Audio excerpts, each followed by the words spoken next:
Bueno, entonces formalmente buenas noches a todos, buenas tardes, noches, muchas gracias por estar con nosotros. Martín Tetaz tiene muchos méritos, actualmente es diputado nacional por el radicalismo, trabaja con nosotros, Juntos por el Cambio, es un gran comunicador. Martín es economista por la Universidad Nacional de La Plata, se ha especializado, trabajado y escrito en psicología cognitiva. Les leo los libros, por si los encuentran en alguna librería. Nada será igual, lo que el dinero no puede pagar. Casualmente, Psychonomics. Martín combina un conocimiento importante, bien formado, muy denso de la economía y una enorme capacidad de comunicación, lo cual es un activo bien importante para, bueno, para trabajar, para comunicar, para dar esperanza. Así que Martín, sin más, eh, te doy la palabra. No te voy a hacer preguntas, Martín, porque mira, además yo decía recién que vos venís de un día importante, venís de Córdoba, así que muchas gracias por la corrida, donde presentaron los equipos, te vimos en las fotos, hoy día es un día bien importante. Entonces por ahí puedo hacer una pregunta simple y es, ¿cómo la ves?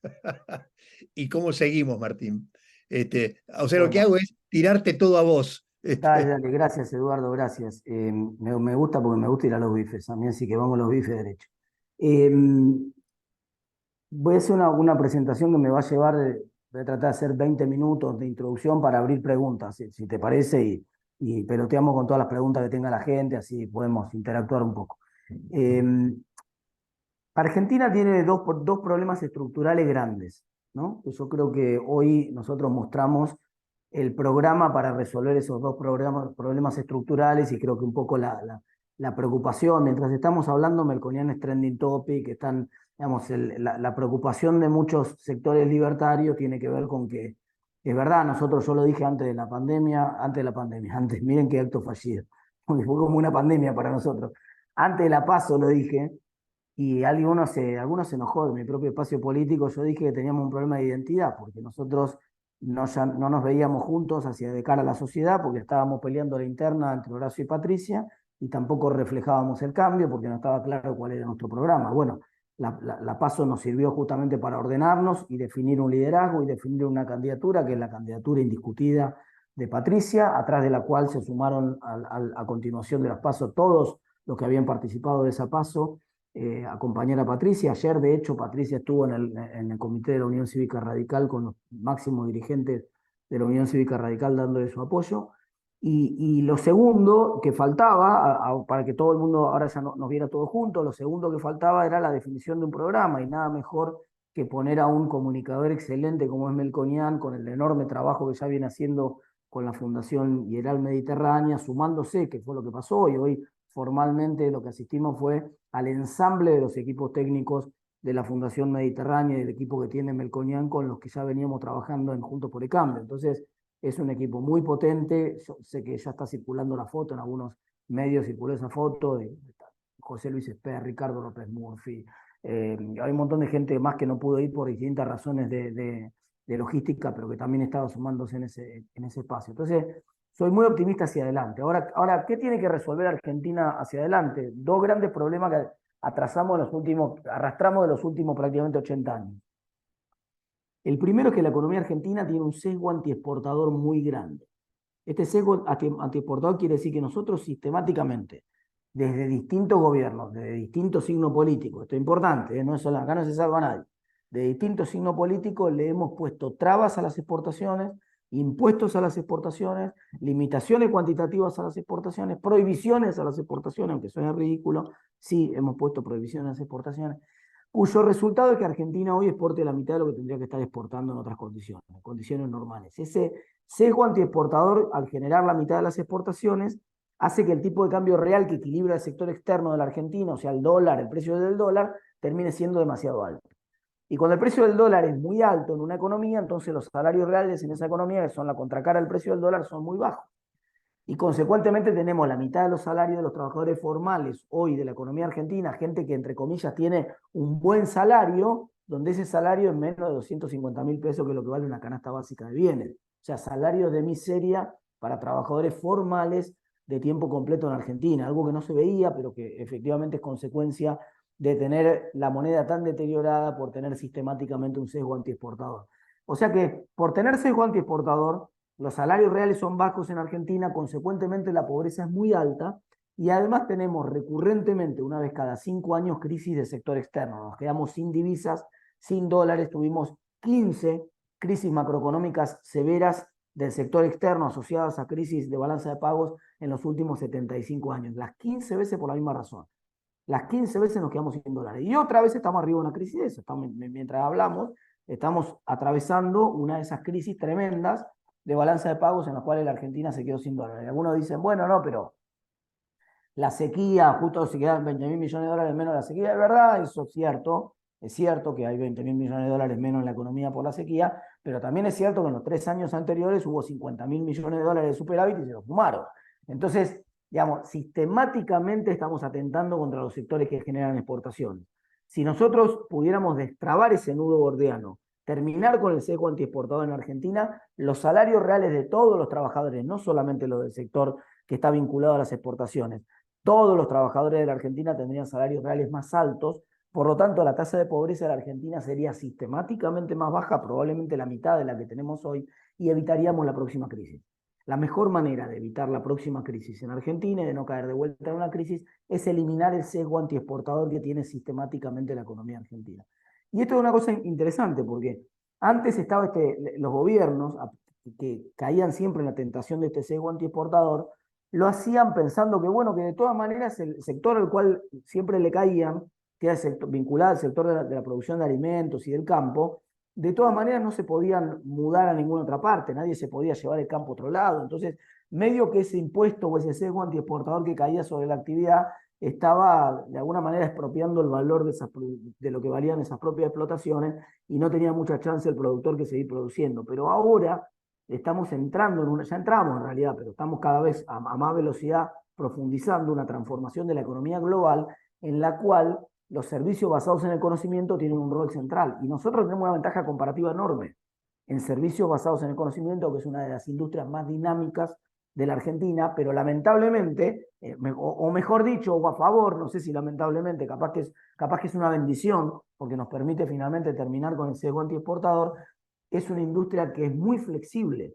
No necesitan ustedes para mudar esa industria al exterior, ni siquiera pasar por el aeropuerto de Ezeiza. Ustedes simplemente con una conexión a internet y una cuenta de PayPal afuera o una cuenta de cripto afuera pueden irse al exterior y trasladar toda su capacidad productiva al exterior y por lo tanto lastimar las capacidades productivas y la capacidad de generar trabajo en Argentina. Entonces, ahora nos está empezando a salir demasiado caro. Siempre nos salió caro ese guante exportador, pero ahora está lastimando una oportunidad de desarrollo económico importante que tiene la Argentina y por eso la decisión del gobierno de Juntos por el Cambio, del equipo de Melconian y que lidera Patricia Bullrich, por supuesto, sobre todo es una decisión política de Patricia, es la decisión de terminar para siempre con el sesgo antiexportador en Argentina.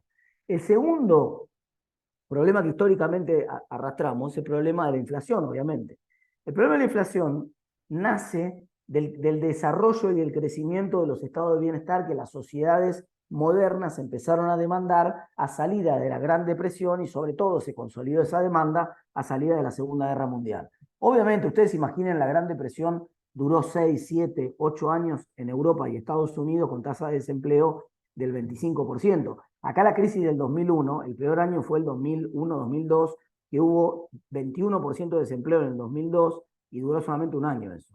Imagínense una crisis más grande que la del 2001, pero multiplicada por 7, que durara 7 años. Esa fue la crisis de los años 30 en el mundo. Así que el mundo en general empezó a demandar, hubo como una demanda de segunda generación por sistema de seguridad social. Empezó a demandar estados de bienestar. Y los distintos estados en el mundo empezaron a construir esos estados de bienestar. Lo que pasa es que lo que ocurría en el mundo es que en paralelo construían el sistema de financiamiento de ese estado de bienestar.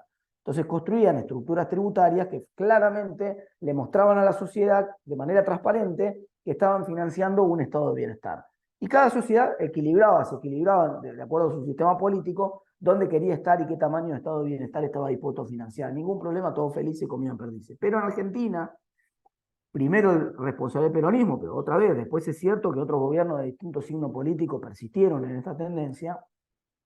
Nosotros construimos un estado de bienestar sin construir el sistema que lo financiaba, sin construir el sistema tributario que lo financiara de manera transparente y reposando, descansando, estructurando ese estado de bienestar sobre el pilar del financiamiento monetario del déficit del gobierno. ¿Qué ventaja tenía eso para el Estado? Enorme.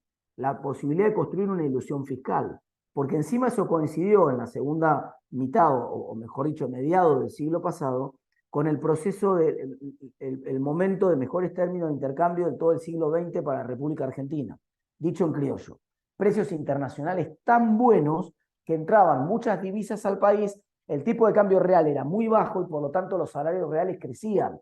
Entonces ustedes pudieron financiar el crecimiento y desarrollo de un estado de bienestar con más emisión monetaria y con un impuesto inflacionario, que por supuesto no es legislado y que nadie sabe que lo está pagando, pero al mismo tiempo que crecían los salarios en Argentina. O sea, la consecuencia principal del proceso inflacionario que lo hace tan contraproducente para cualquier político en el mundo, acá estaba maquillada, ocultado, porque igual crecían los salarios por el ingreso de divisas. Cuando eso se cortó, a fines de la década del 40, sobrevino el ajuste, el primer ajuste fuerte del peronismo, y después, a mi juicio, una desgracia en Argentina. Sé que esto va a abrir un debate, pero no importa, me gusta abrir estos debates y provocar un poco, que fue entre comillas, revolución libertadora del 55, porque el peronismo era un modelo agotado desde el punto de vista económico. Era una hermenéutica de la abundancia, que cuando esa abundancia se acababa en el mundo y los términos de intercambio se derrumbaban, no podía seguir interpretando que eran los que habían generado los salarios reales en Argentina creciendo, porque los salarios reales ya no crecían más. Pero bueno, lamentablemente hubo un golpe de Estado, entonces la épica del peronismo se construyó en el camino y que martirizamos al peronismo y nos tuvimos que aguantar 70 años de peronismo. Pero eso está llegando a su fin en Argentina, afortunadamente, porque ahora ya las consecuencias, esta idea de que lo pague el Estado, la ilusión fiscal que viene asociada a esa ilusión monetaria, ya está en un momento agotándose. Ya la gente se da cuenta que el Estado finalmente somos todos nosotros, que lo estemos pagando con impuestos, que no hay alguien por afuera que tiene recursos y que lo está pagando por nosotros, sino que finalmente el impuesto inflacionario lo estamos sufriendo todos. Y entonces, como se está dando en un gobierno, acá no hay excusas, es decir, argumentativamente se derrumba el castillo de naipes, porque es un gobierno peronista el que dijo que le iba a aumentar a los jubilados con la plata de los bancos y se está yendo aumentándole a los bancos con la plata de los jubilados y bajando salarios reales y con una inflación escandalosamente alta. Miren, el dato de inflación de este mes se va a conocer dentro de 15 días, pero está cercano al 10%. Si ustedes todos los meses tienen 10%, no da 120 en el año, da 200, porque se multiplica la inflación. Si estamos caminando o corriendo, mejor dicho, en un ritmo de inflación anualizada de 200%. Este es el agotamiento completo de ese modelo de estado de bienestar financiado con emisión que ya no da más y de sesgo antiexportador que tampoco da más. Entonces el desafío del nuevo gobierno es, bueno, crear una nueva historia económico y política en la Argentina construida sobre la base de dos instituciones. La primera, que son dos leyes del Congreso además, que llegan el día 10 de diciembre al Congreso. La primera ley que se comprometió Patricia y que está elaborando el equipo de Melconian y Juntos por el Cambio es una ley de presupuesto equilibrado. Después entro en los detalles técnicos de cómo hacemos para llegar a presupuesto equilibrado con la primera ley en el primer año, pero de todas maneras créanme que va a ser así, porque como no vamos a tener acceso a financiamiento en el primer año y han tomado una decisión política muy importante, que hay consenso entre los economistas de Juntos por el Cambio y los del equipo de Melconian, de que el proceso de estabilización que vamos a entrar, en el cual vamos a entrar el año que viene, se va a hacer sin recurrir al financiamiento externo, sin recurrir a la deuda. Es decir, la posibilidad de crecer o de financiar un proceso de estabilización con deuda está agotada. No existe esa posibilidad y no está en la decisión política del nuevo gobierno Juntos por el Cambio financiar con deuda ese proceso. Digamos, y acá, para ser claros, ni lo que pasó en el gobierno anterior ni lo que pasa en el gobierno este. Digamos, no vamos a financiar con deuda el proceso de crecimiento, con lo cual estamos forzados a ir a un presupuesto equilibrado en el primer año. Y eso es una cosa buena, es una cosa sana, que va a terminar con uno de los problemas de la Argentina, que es el de financiamiento sistemático del Estado. La segunda ley que va al Congreso el día 10 de diciembre es la ley de independencia del Banco Central.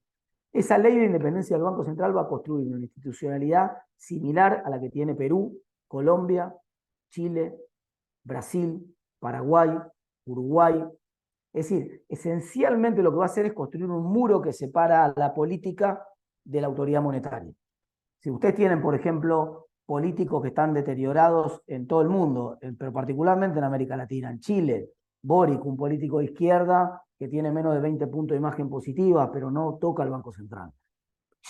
Perú, también un político de izquierda que está en estos momentos atravesando una crisis incluso institucional, que tiene un pedido de juicio político, de remoción de su cargo. Sin embargo, hace 16 años que está el mismo presidente del Banco Central en Perú y la moneda es absolutamente independiente y por lo tanto no se ve afectada por lo que pasa con el gobierno. Cuando nosotros en la práctica en Argentina sistemáticamente violamos la independencia del Banco Central y pusimos amigos a manejar el Banco Central, más allá de si esos amigos eran buenos o malos técnicamente, yo digo, voy a ser muy claro en esto. Si nosotros tenemos realmente independencia del Banco Central, si al Banco Central que vamos, a partir de que se apruebe la ley que vamos a enviar el día 10 de diciembre al Congreso, es un Banco Central en el que no se va a poder volver a repetir un caso Redrado, pero tampoco un caso Sturzenegger. Y todos saben que yo tengo excelente relación con los dos, con Redrado y con Sturzenegger, son dos profesionales muy buenos, que muchos han trabajado o trabajan con nosotros, pero la verdad que Redrado lo echa Cristina al Banco Central porque no le quiere dar las reservas, y lo echa. Y a Sturzenegger lo echa Macri del Banco Central porque no quiere bajar las tasas de interés. Después, digamos, uno puede hacer otra lectura, pero esencialmente eso fue lo que pasó. Y esto en la reforma a la cual nosotros vamos no va a poder ocurrir. Nunca más un presidente de la nación va a tener a tiro de decreto a las autoridades del Banco Central. Las autoridades del Banco Central van a ser nombradas y removidas por el Congreso. Y por lo tanto va a ser imposible que un presidente de la nación en un trámite express eche un presidente del Banco Central. Y esta estabilidad del presidente del Banco Central, como les decía, va a construir el muro. Fíjense el problema que tenemos hoy. La moneda, al final del día, es una institución basada en la confianza, 100%. Nosotros no tenemos la vieja moneda que había en otra época, hace tal vez 150 años atrás, que era dinero metálico, que era un peso acuñado, el Estado acuñado y decía, esta moneda de oro, de plata, pesa tanto y vale su peso en el metal concreto que la tenía. No, nosotros tenemos un papel pintado, que no tiene absolutamente ningún valor. Solamente vale si creemos que vale algo, si hay una credibilidad en esa moneda. Y el problema cuando nosotros no separamos al Banco Central, a la autoridad monetaria del Ejecutivo, es que entonces la confianza en la moneda es la misma que la confianza en el presidente. Y cuando la confianza en el presidente crece, bueno, está bien, la moneda se estabiliza. Fíjense ustedes que los primeros 2 años del gobierno de Macri la inflación venía bajando. Y fíjense ustedes que el primer año del gobierno de Alberto también la inflación venía bajando. Sí, en la medida que hay confianza en el gobierno, y de hecho esto coincide con las mediciones de imagen del gobierno que hace la Universidad de Itela para los 2 primeros años de Macri y para el primer año de Alberto. El primer año de Alberto, en los primeros 6 meses del gobierno, daba 80 puntos de imagen positiva. Estaba la pandemia, ustedes todos recordarán ese episodio.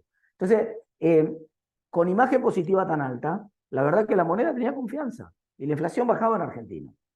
Y después, cuando abusaron de la cuarentena y empezó a caer la confianza en el gobierno, se empezó a caer la confianza en la moneda en paralelo.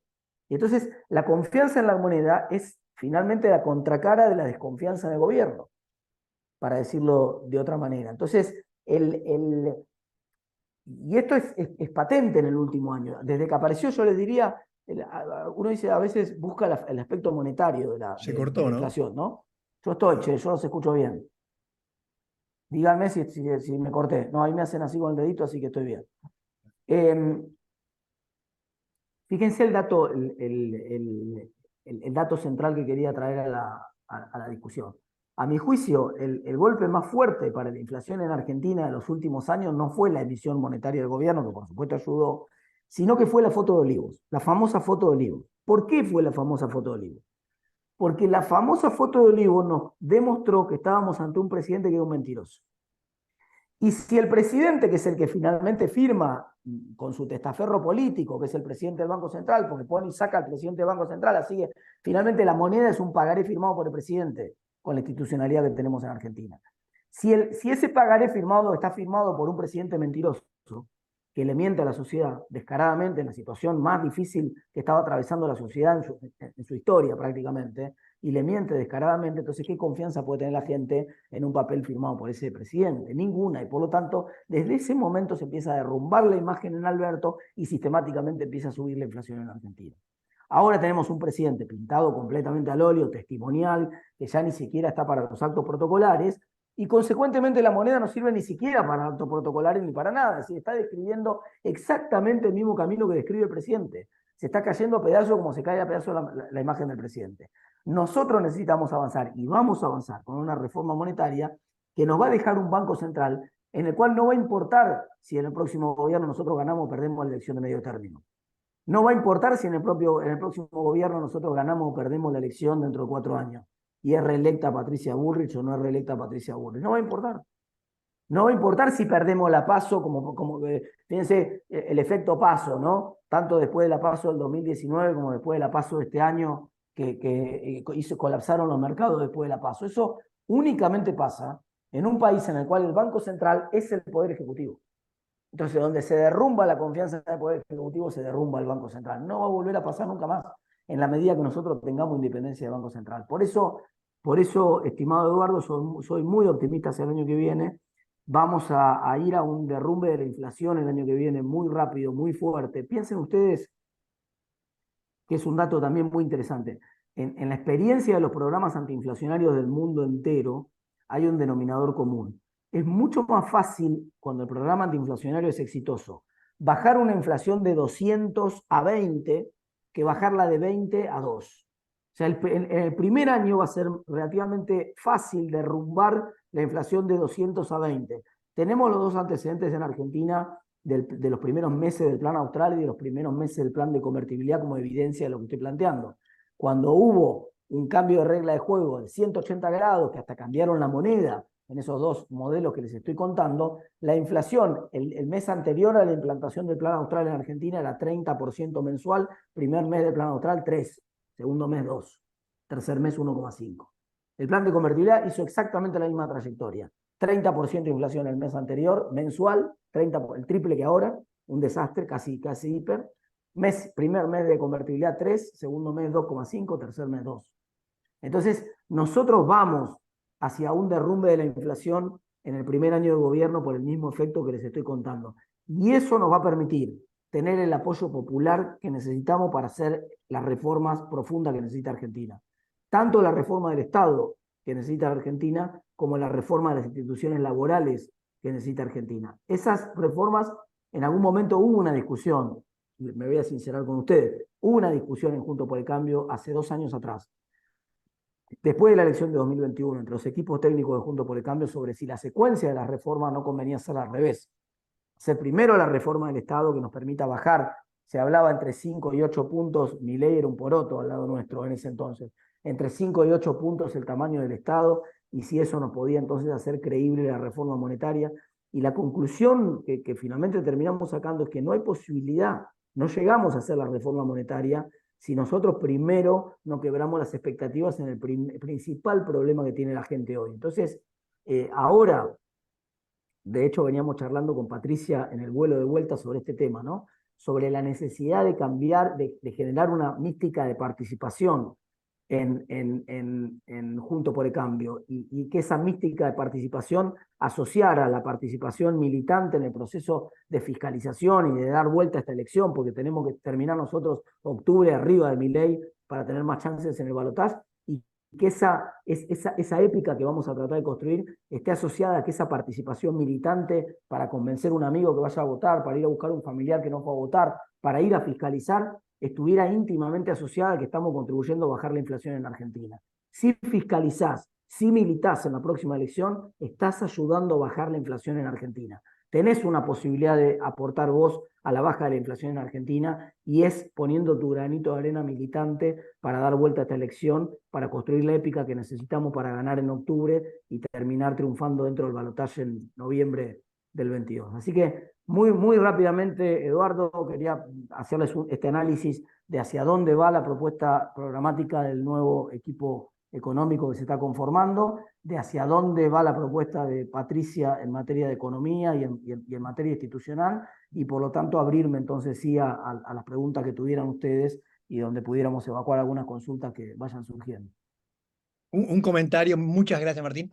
Un comentario es que nosotros estamos tratando de construir futuro, algo que parece elemental y una frase hecha.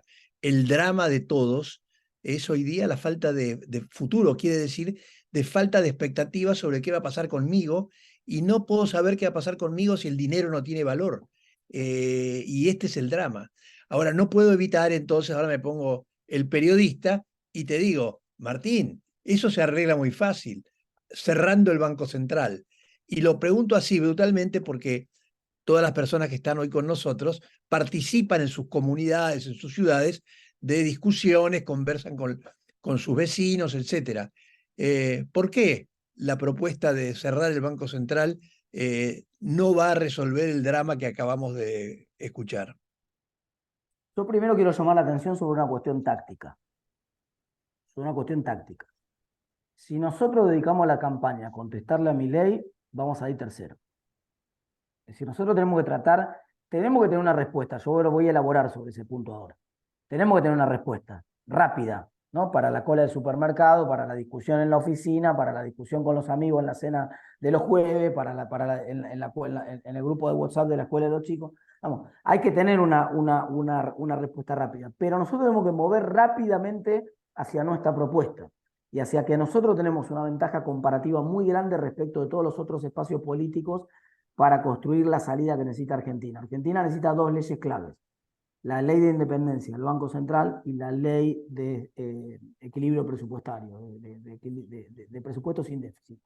Y estas dos leyes claves, junto con la reforma del Estado y junto con la reforma laboral que necesita Argentina, requieren una mayoría parlamentaria que solo Juntos por el Cambio tiene, que no tenía antes. Algunos nos dicen, ¿por qué no lo hicieron en 2015?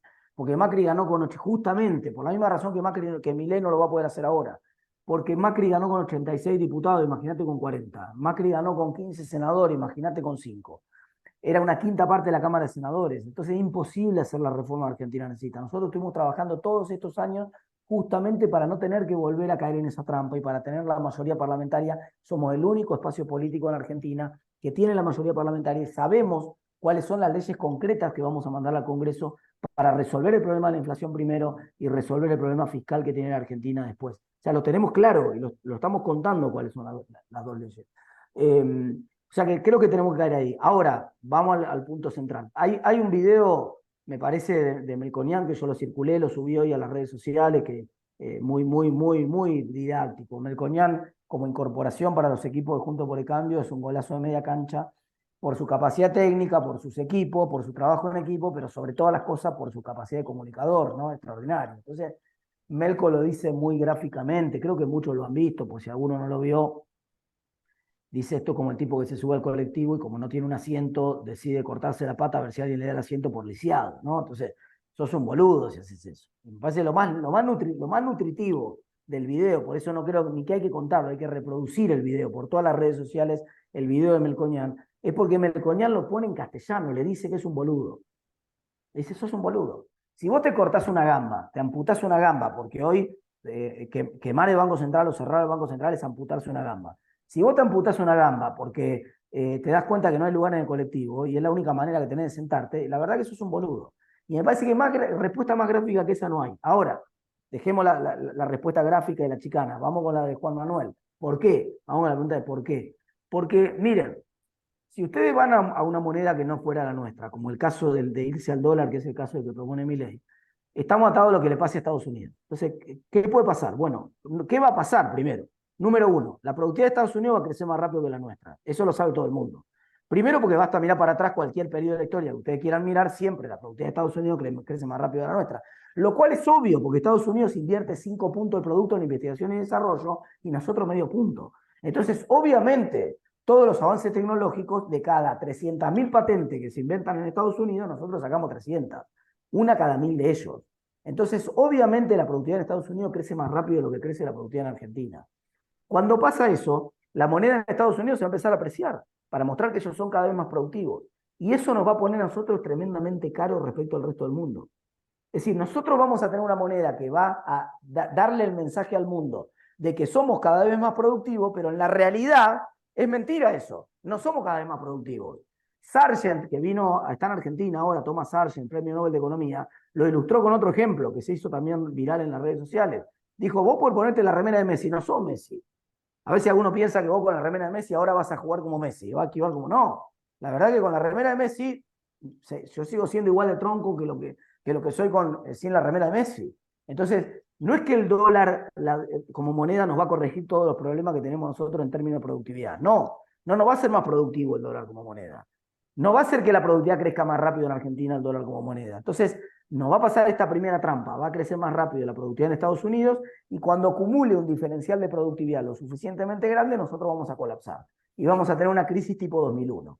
Que eso ocurra entre 5, 8, 10 años, depende a qué velocidad crezca la productividad en Estados Unidos, pero es imposible de evitar. O sea, si nos vamos a una dolarización, de 5 a 8 años nosotros tenemos una crisis tipo 2001. Segundo tema, porque además nosotros estamos muy vinculados desde el punto de vista comercial y por distintas razones obvias a Brasil, que es nuestro principal socio comercial. Y tenemos una industria que está estructurada además en conjunto con Brasil. Con lo cual, si Brasil devalúa y nosotros estamos atados a otra moneda, nos pasa lo de 99.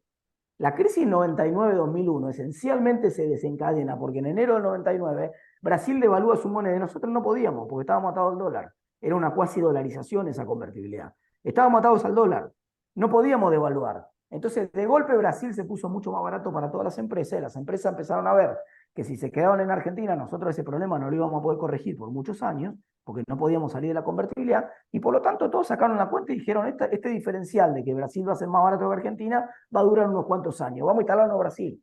Y las empresas empezaron a salir masivamente de la Argentina y la salida de capitales profundizó la crisis en Argentina. Y exactamente el mismo proceso va a ocurrir en Argentina ahora. Miren, cuando ustedes van a otra moneda que no es la de ustedes, van a un área monetaria como el dólar y pierden el tipo de cambio como equilibrador de los flujos internacionales, la entrada y salida de capitales opera en la práctica como su política monetaria.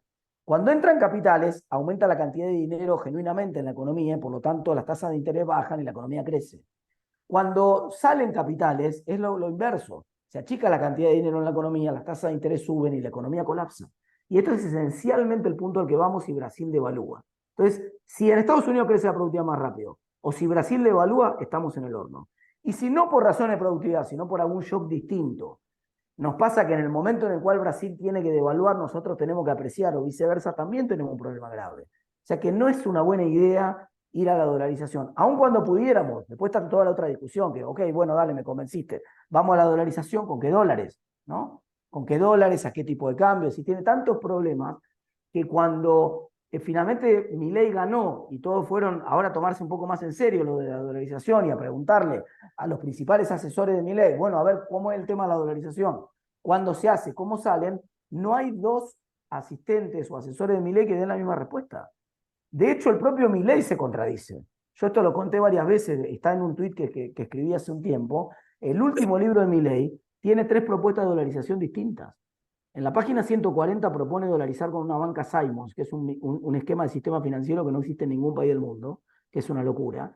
En la página 180 dice que mejor no con la banca Simons, que mejor con el modelo de Ocampo. El modelo de Ocampo, por ejemplo, para que ustedes se den una idea de los disparates de Ocampo, quiere usar el Fondo de Garantía de Sustentabilidad de la ANSES para hacer un fideicomiso en Estados Unidos. No se va a aprobar jamás el Congreso. Entonces no tiene sentido la propuesta de Ocampo. O quiere tomar 35.000 millones de dólares de deuda, que tampoco tiene sentido. Entonces, o después habla Diana Mondino y dice una cosa completamente distinta. Dice, no, vamos a dolarizar con los dólares que la gente empieza a traer por las operaciones comerciales y con el superávit comercial vamos a ir ganando reservas y con eso vamos a dolarizar. Entonces, no van a dolarizar el 10 de diciembre, le dice el periodista, no, en 2 años, no sabemos. Y viene Epstein y le hacen una entrevista en la nota sin filtro a Epstein y le pasa lo mismo. Cae en otro modelo distinto de dolarización. Dice, no, en realidad vamos a dolarizar entre 9 meses y 24 meses. Primero no vamos a bajar los impuestos porque no podemos bajar miento si te digo voy a bajar los impuestos. Chicos, se llama teorema Baglini eso. Empezó a pasar que se enfrentaron a la situación real de decir, che, guarda que esto que empezó medio en joda, en una de esas ganamos, y ahí cuando empezaron a ver cómo era esto de la dolarización, se dieron cuenta que no podían hacerlo. Bueno, ahora te doy el Rubén, pero quiero hacer un comentario, si ustedes quieren, personal. A mí, por mi vida política intensa, me tocó participar de una manera o de otra en las 4 últimas grandes crisis que tuvo la Argentina. ¿Cómo salimos de esas crisis? Con 2 herramientas. Una, un ministro de Economía confiable y respetado.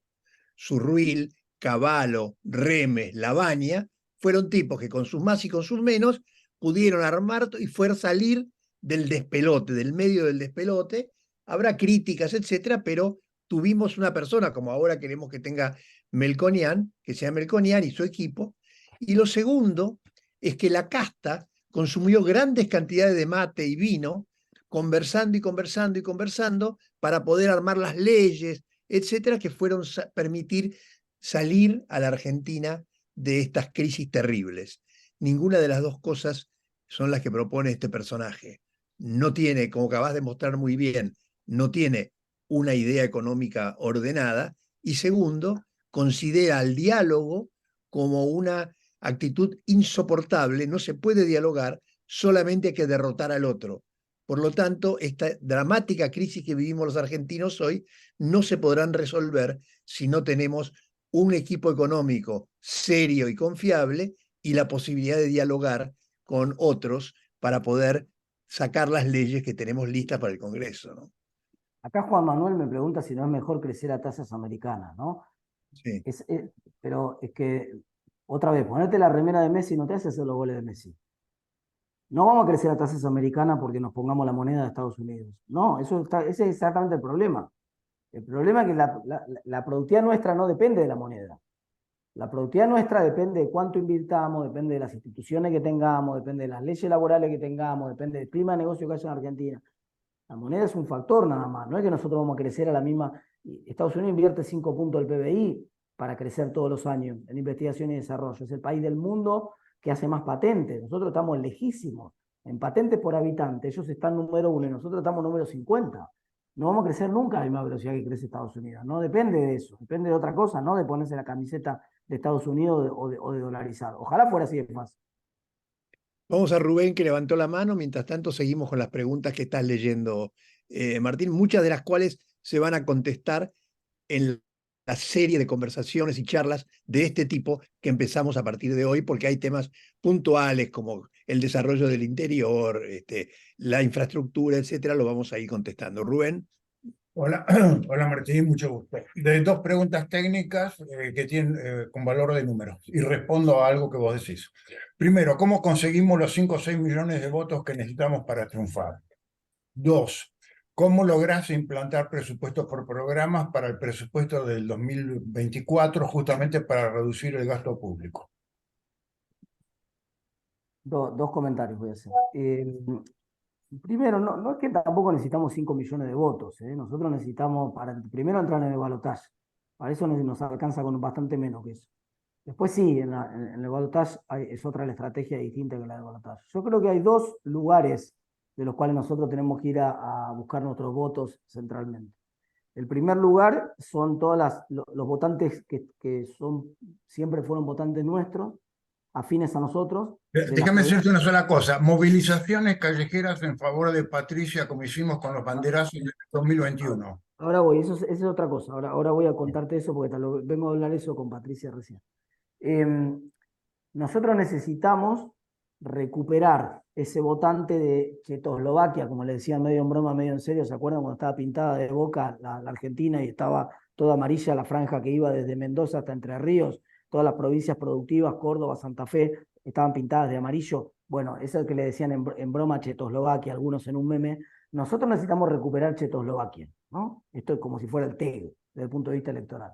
Necesitamos recuperar Checoslovaquia. Patricia caminando de la mano de Petri y de Cornejo juntos en Mendoza, Patricia caminando con De Loredo Juez y Negri en Córdoba, Patricia caminando con el nuevo gobernador de Santa Fe, con Maxi Puyaro, Patricia caminando con el futuro gobernador de Entre Ríos, con Rogelio Frigerio. Eso no, porque además ahí hay un voto muy grande de mucha gente que nos cobró cara la factura de la discusión interna nuestra. Gente que todos los días en la calle me pasaba a mí, creo que a muchos de ustedes también, que por ahí son algunos más conocidos, seguramente Eduardo, que la gente nos decía, che, déjense de joder, está todo mal y ustedes se están peleando. Paren con las discusiones, paren con las peleas. Entonces la sociedad se hartó de eso. La sociedad, buena parte de nuestros votantes dijeron, mire, váyase a la puta que lo parió. Al final ustedes están discutiendo, me dice, más sí, lo voto a Milei. Entonces, ahí nosotros tenemos para recuperar en todos esos sectores productivos. La figura de Patricia refleja bastante bien la imagen republicana que tenemos que ir a mostrar. Lo segundo que decís vos, Rubén, que agregaste ahora, que es el tema de las movilizaciones masivas, está en marcha algo de eso, y eso tiene que ver con otro factor, que es el siguiente. Para nosotros ir a recuperar esos votos, primero tenemos que convencernos de que los podemos recuperar. Si nosotros no nos convencemos que lo podemos recuperar, si cada vez que hablamos con uno de nosotros dice, pero está difícil, nos van a ganar, digamos, y estamos bueno, obviamente nos vamos a ganar. Entonces, parte de esa mística está en construcción y estamos caminando en construcción de un par de acciones de esa magnitud para que se note que estamos en campaña, que estamos en la calle. Ese es un tema que está en agenda, lo estamos poniendo en agenda. Y el segundo, que me quedaba punto para ir ahí, es que nosotros tenemos prácticamente 5 millones de personas. Hay 11 que no votaron, pero siempre hay un montón de gente que no vota, hay un 20% que no vota igual en ninguna elección, ¿no? Pero tenemos cerca de 5 millones de personas que potencialmente van a ir a votar y pueden ir a votar en la elección de octubre. Y la tendencia en general es que esos suelen ser más votos nuestros. En todas las elecciones pasó así. En la elección del 2015, Mauricio sacó 24% en la PASO. 24%. En la elección del 2019, Mauricio sacó 28% en la PASO. Y en esta nosotros sacamos 28 también, 28 casi 29. Es decir, la PASO nuestra nunca fue buena en general. Lo que pasa es que no teníamos la figura amenazante que tenemos ahora de Milei enfrente, pero la verdad que nosotros tenemos esta cultura de que muchos de los nuestros dicen, bueno, en la PASO no importa, no voy a votar, reforzada porque muchos de los nuestros estaban calientes, no querían ser parte de la interna, no querían, mucha gente quería verlos juntos a Patricia y Horacio. Bueno, júntense en una oficina, enciérrense, mátense, fíjense cómo resuelven el tema y salgan juntos de esa oficina. Pero no vayamos a una elección desgastándonos, etcétera. Bueno, lo hicimos, ya está. Es la forma que tenemos. Es una crisis de crecimiento también. Teníamos mucha figura presidencial. Encontramos la manera en la PASO, que es la tecnología civilizada, sin el dedo de un dictador que nos diga cómo tenemos que armar la fórmula. Pero tiene un costo. Estamos pagando ese costo. Ahora tenemos que reconstruirnos. En parte, esa reconstrucción está en marcha. Te cierro con lo del presupuesto. De lo que vos me decías del presupuesto, Rubén, el presupuesto ya es por programas. El presupuesto no es base cero, pero sí es un presupuesto por programas. La forma de formulación de presupuesto que estipula la Ley de Administración Financiera es una forma de presupuesto por programas, y programa por programa de cada uno de los ministerios.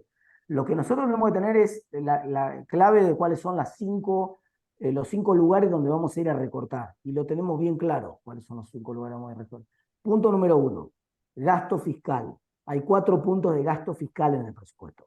¿Qué son los gastos fiscales? Las exenciones, los privilegios fiscales, los planes de promoción de algunos sectores. Bueno, no digo que vamos a eliminar los 4 puntos del producto, pero la mitad de esos 4 puntos tenemos que ir a eliminar. Es decir, nosotros debemos bajar fuerte el gasto fiscal. Eso tiene algún costo político, pero no tiene ningún costo social. Por lo tanto, tenemos que ir fuerte a tratar de apuntar a eliminar buena parte del gasto social. Punto número 2, los privilegios. Argentina todavía tiene un montón de privilegios. Muchos en el sistema jubilatorio, que todo el mundo piensa en la jubilación de Cristina, pero hay otros montones de privilegios que se tienen que terminar en la política y que nosotros tenemos que ir a cortar. No es tanta plata cuantitativamente, pero da una señal de austeridad que nosotros tenemos que mostrar. Punto número 3, el déficit de las empresas públicas. Es otro punto del producto que está la decisión política de ir a recortarlo a la mitad en el primer año, un cuarto en el segundo año y eliminarlo para el tercer año. Y eso obviamente también es una reducción importante. El otro punto es el punto de la política de compras del Estado. La política de compras del Estado es una política de compras muy deficitaria, muy mala, y que cuanto más alta es la inflación en Argentina, más deficitaria se torna y menos competitiva. En Argentina nadie participa, como el Estado te paga mal, tarde, entonces vos, por ejemplo, contratás, no sé, vos te compras un paquete de fideos, sale 500 mangos, pero si el Estado lo compra, le sale 1200. ¿Por qué? Porque el Estado te paga a los 180 días, sí te paga. Entonces vos tenés que tener, si vas a licitar, tenés que tener una espalda financiera para aguantar cualquier cosa, o un tongo adentro del gobierno para que te pongan primero en la fila, como tenía Lázaro Báez, para cobrar primero cada vez que había un pago. Entonces, eso genera poca competencia, eso genera sobreprecios, eso genera un montón de costos y además genera corrupción. Entonces, nosotros ahí tenemos que bajar 2 puntos del producto consolidados, de gasto respecto al producto consolidados, esencialmente con una política, con una ley de compras. Hicimos un proyecto el año pasado que está en el Congreso, se llama Ley de Compra Barata, que va en esa línea y que hace que las compras sean en uvas y sean mucho más competitivas. Y el último punto es el de los subsidios económicos. Nosotros tenemos que bajar el costo de los subsidios económicos a la mitad. Y lo podemos hacer relativamente fácil, y te voy a agregar un sexto punto más, podemos hacerlo relativamente fácil a lo de los subsidios económicos, porque tenemos las herramientas para hacerlo en muchos segmentos, que no lo hicimos. En una parte que son los subsidios energéticos, lo empezó a hacer este gobierno. Ahora están todos puteando porque les llegaron una factura de luz de 25 lucas, el gas de 30 lucas, etc. Porque para una tercera parte de la población ya este gobierno corrigió. Y ahora, como está el gasoducto y hay otra sobreinfraestructura, el costo de la energía va a ser más barato, es una que nos va a jugar a favor del próximo gobierno. Así que el costo de los subsidios económicos va a bajar. Pero después tenemos herramientas como la SUBE, que es una tarjeta que fue diseñada para ayudar a los que lo necesitaban, y sin embargo no la usamos. Y entonces están totalmente disociados los precios del transporte de la realidad. La gente paga un 10% de lo que sale realmente el boleto colectivo, y el Estado ayuda exactamente igual a todos. Yo tengo una SUBE, la tengo acá en la billetera, me subo un colectivo, pero además tengo la SUBE porque no hay manera de subirse un colectivo que no sea con la SUBE. Entonces tengo que tener la SUBE, aunque yo realmente no la necesito. Yo debería pagar los 500 mangos que sale el boleto colectivo. Pero bueno, tengo la SUBE y el Estado me termina subsidiando a mí cada vez que me subo un colectivo.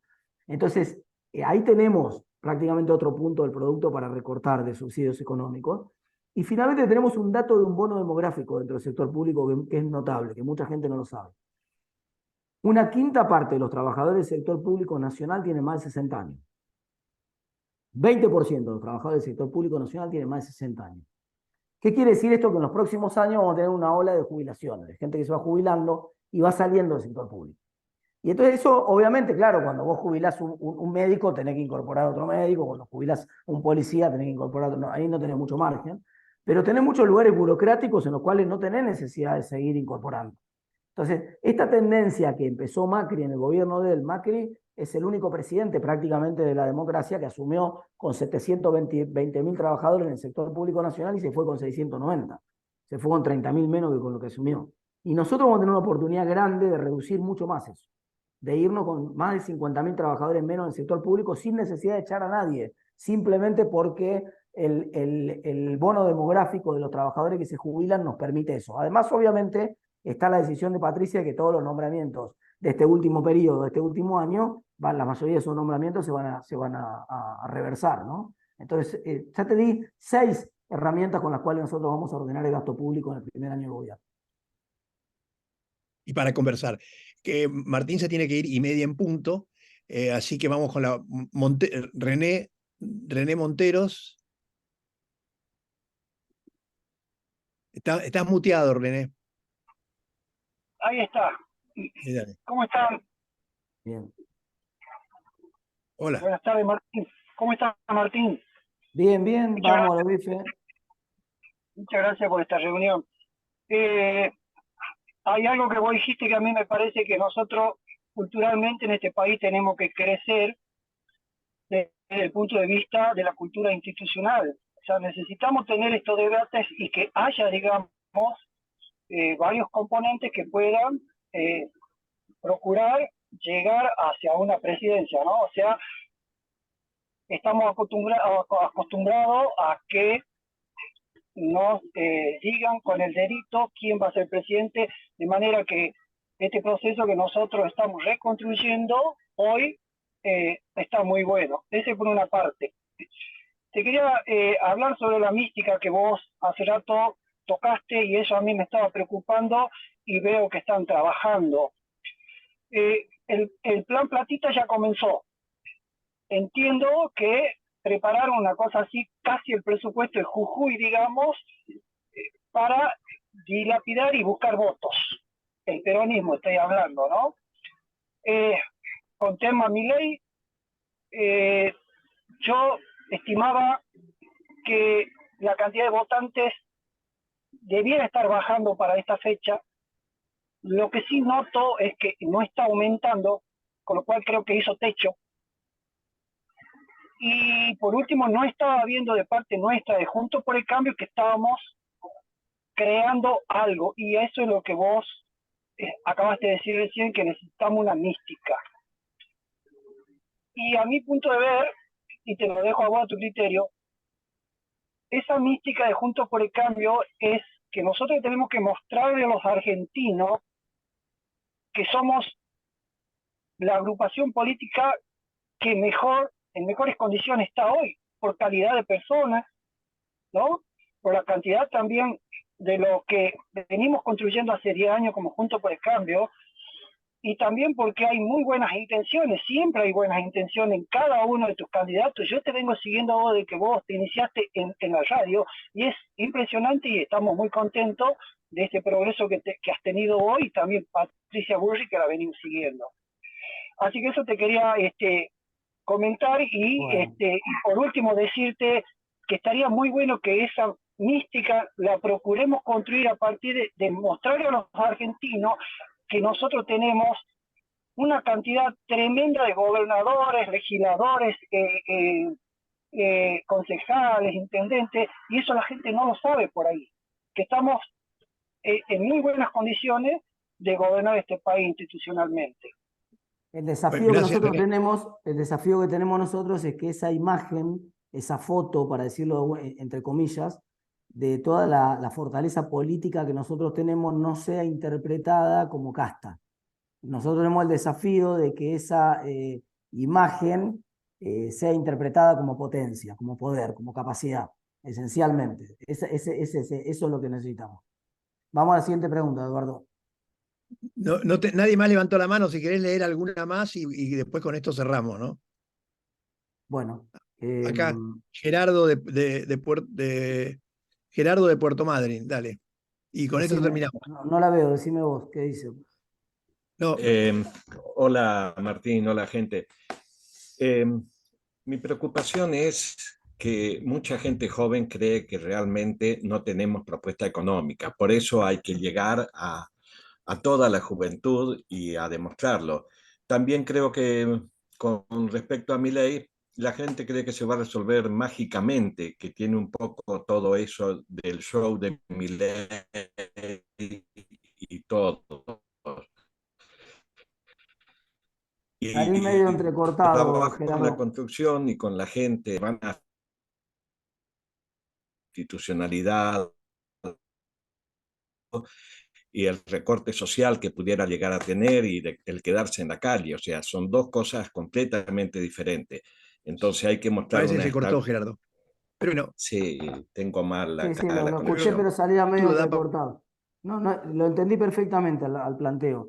Voy a decir dos cosas. Primero, es muy importante que nosotros estamos dando entendamos que acabamos de dar ese paso hacia la construcción de un programa muy fuerte en economía, que por eso fue la presentación hoy en Córdoba del programa de Melconian, con todos los equipos de Juntos por el Cambio. Eso nos va a dar mucha fuerza en los próximos días.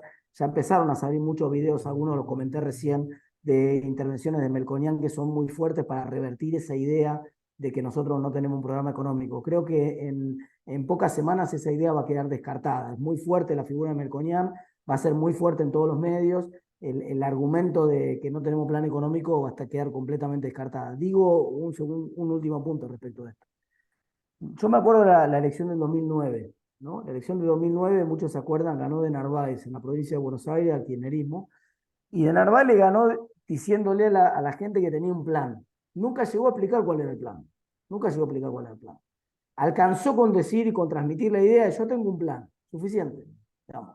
No digo que ese va a ser el caso, nosotros estamos profundizando en muchos de los detalles de nuestro plan, pero tal vez en términos comunicacionales es muy importante, no digo que alcance, pero es muy importante la que se vea la contundencia de lo que significa el equipo que mostró hoy Melconian todo junto en la cabeza de Melconian, que significa una tranquilidad en el sentido de la fortaleza del programa económico. Así que me parece que quedamos en economía casi empatados en términos de la expectativa de la gente respecto a lo que significa Melconian, y eso nos fortalece bastante el panorama. Soy muy optimista en ese sentido. bueno, vamos a cortar acá porque tengo que cumplir con la promesa a Martín. Te agradezco muchísimo, Martín.